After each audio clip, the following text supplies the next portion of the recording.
Nicodemus here. On today's episode, I wanted to address when you seem to just be having miscommunication problems, sometimes like not being able to see someone's side. Can you elaborate on that? Yeah. There's a I mean, this comes up a lot because relationship is such a cornerstone of the course. And one of the things it says in the course is that we find heaven two by two. So it's always in relationship. This happens for a lot of people communicate on this. Something I think that's someone showed me once, and I don't basically from the course they were paraphrasing, it said, whenever you find yourself in conflict in a relationship, whoever's the most sober needs to call in the Holy Spirit because righteousness and anger in relationship it's like an intoxicant. And what ends up happening is people start to get more positioned about being right than actually finding the solution. And it's a tough one. In chapter 30, section 6, it says, anger is never justified, and never is italicized. Attack has no foundation, and no is italicized. So anger is never justified. Attack has no foundation. It is here escape from fear begins and will be made complete. Here is the real world given in exchange for dreams of terror. For it is on this forgiveness rests and is but natural. So forgiveness is natural and forgiveness rests on this. So what's he saying in the course is that we want to let go of all attack. We want to let go of all anger. So that right there will take out so much issues in communication. Because the thing about it is, if you understand this, everybody's right from their perspective. What the course says is everyone's right because they're a son of God or a daughter of God. Everyone's right from their perspective. They might be speaking from the ego, but it's not up to us to correct them. So there's a line in the course that says, vigilance to the ego and others is not the type of vigilance the Holy Spirit would have us maintain. We like to always well, that's the ego in you, or we like to point it out. That's not the type of vigilance the Holy Spirit's asking of us. So see if you could practice that, where the moment you feel that feeling, and would be the correct use of the body, is the moment you feel that trigger, you get, the moment you feel that in your body, that's a moment to step back and go, okay, hold on. What do I really want here? Do I want to be right or do I want to be happy? Because if I'm in a relationship with someone, especially if it's an intimate relationship, which I think you're asking the question from, or most people do often, whether it's an intimate love relationship or maybe like family members, whenever we're close with someone, a thought that crosses my mind, and listen, I'm married. I've been married for over a decade, or close to a decade. My wife and I have been together over 12 years. And I say this to people honestly, is we've never fought in that time. And people go, well, how's that possible? It doesn't mean we agree on everything.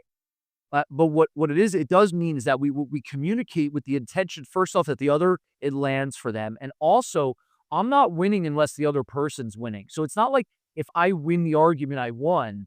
If they feel less than or put down or any of that, I still lost, even if I won the argument.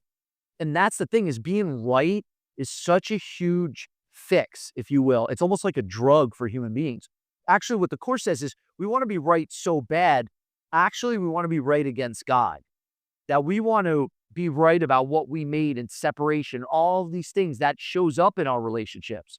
So the practice, if you will, is can I, when I ever feel that in myself, first off, call the Holy Spirit in. So as an example, let's say if my wife and I are talking and it starts to get a tense, we could stop and maybe one of us said, let's take a breath, or let's come back to this conversation, or let's say a prayer, call on the Holy Spirit. Like, all we want is peace in this conversation.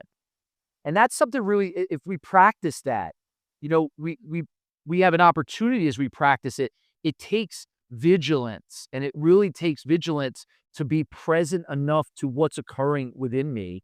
And then now, what do I really want in this situation? Because if what I really want is connection and peace, and that's driving the bus, if you will, or the ship for me, I'll find so many opportunities to create that in relationship with another person. Another thing, that I want to touch on here is, if you think about in terms of love, it says, forgive your brothers, sisters, all appearances. They're but ancient lessons you've taught yourself about separation in us. Actually, this is why the people who frustrate us the most, who upset us the most become the best teachers for us, the best mirrors that actually we owe them a debt of gratitude. We really owe all beings a debt of gratitude. So when you think about that life, forgive your brother all appearances. Forgive your sister, whoever you're in a relationship with, all appearances.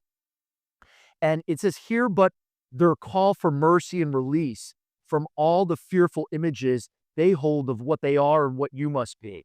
And that's where all conflict in relationship shows up.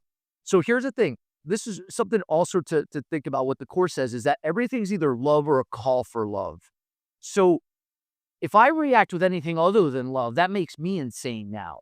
So when you're in a relationship with someone, see if you could start to develop the sensitivity to where you could feel like they're in fear or they have static going on in them. They're in the ego, in their own heart, their own mind. They're angry, they're hurt, they feel lost, whatever it is.